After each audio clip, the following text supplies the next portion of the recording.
What's up, meatbags? This is the often imitated, never duplicated Tony TGD coming at you with a review of Lunch A Palooza. Full disclosure, I did receive a review copy for this game on the PlayStation. Now, currently it is going for $20 on PlayStation and Xbox. However, you can get it for $15.99 if you got a Switch and $12.99 if you want to get it on Steam. The game was developed by Seashell Studio and it's published by Alternative Softwares Limited. Now, the goal in Lunch A Palooza is to push your opponents off the edge of a table. It's a four-man kind of a brawler. Where you play as various foods. You got a hamburger, corn cob, you got meatball, jello, pizza. The three that are locked right now is a ice cream cone, donut, and a sushi roll. Now there's nothing too special about the different skins that you can unlock of the various characters. All it really does is changes the colors, doesn't add anything additional to them. You got 6 levels. Some of them are unlocked by winning the game. Some levels are unlocked by playing it longer. You got 4 different modes. You got a 4-man, every man for themselves. That's the main course. Side dish, that is a team brawler where you can go 2-on-2 or 3-on-1 or 1-on-3. King of the Cloche is a King of the Hill type game where you have to go to the cloche and whoever can stay on it longest get up to that 100% wins. The cloche does move around, so there is some strategy to that.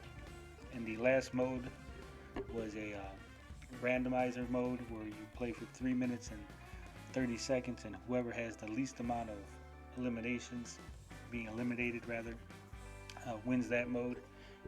All your characters are random every time you die, so you will get a different one. And that is probably the best mode of all.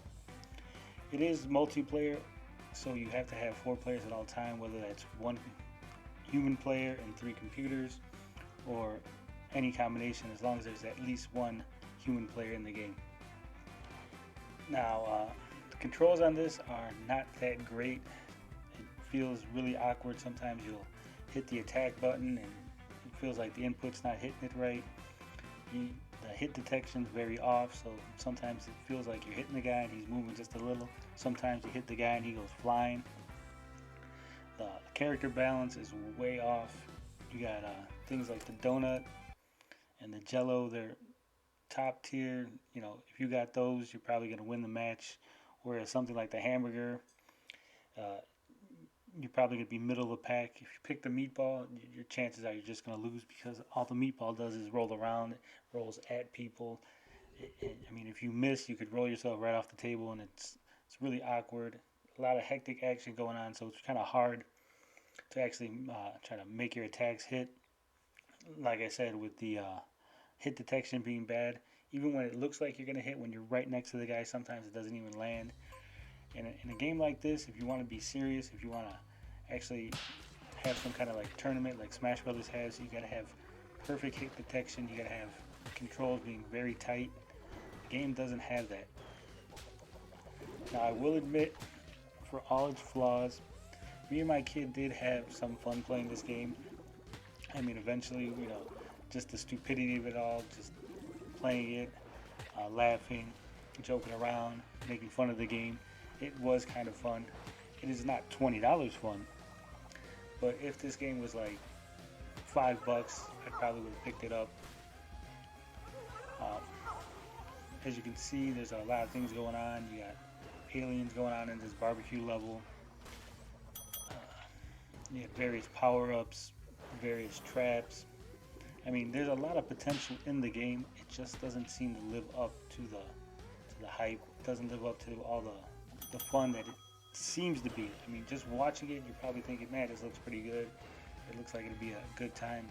But when you play it, it is just a slog to play. You're fighting with the controls, trying to line up attacks, trying to move to where you need to be, because the characters do move very, very slowly. So when you're trying to get into position, you're trying to get back onto the table, it's very, very difficult. And it's frustrating. Now, if you probably partake in some recreational drug use, you probably will have a lot more fun playing this game. You know, maybe if you threw a few cold ones back. But like I said, for the price that they're asking, this game is probably going to be a hard pass for me. The Switch version is a little cheaper. It might be a little bit more fun. I'm not sure how motion controls are put into the game, or the Joy-Cons add anything extra that the PlayStation controller does not have. On Steam, it is the cheapest, but I probably would not recommend playing this on your computer. I believe the Steam does have some kind of online mode. I'm not sure. But on the PlayStation, there is no online, so that is another negative towards this game. That's really all there is to say about this. It's not very deep. It's not very interesting. There's no real story. There's no story mode. You know, the characters do have little bios, but they really don't come into play other than for something for you to read while you're checking out how to unlock different skins. So that's all I'm going to say about this one. You know what we say at this channel: love, peace, booty grease, and we out this bitch.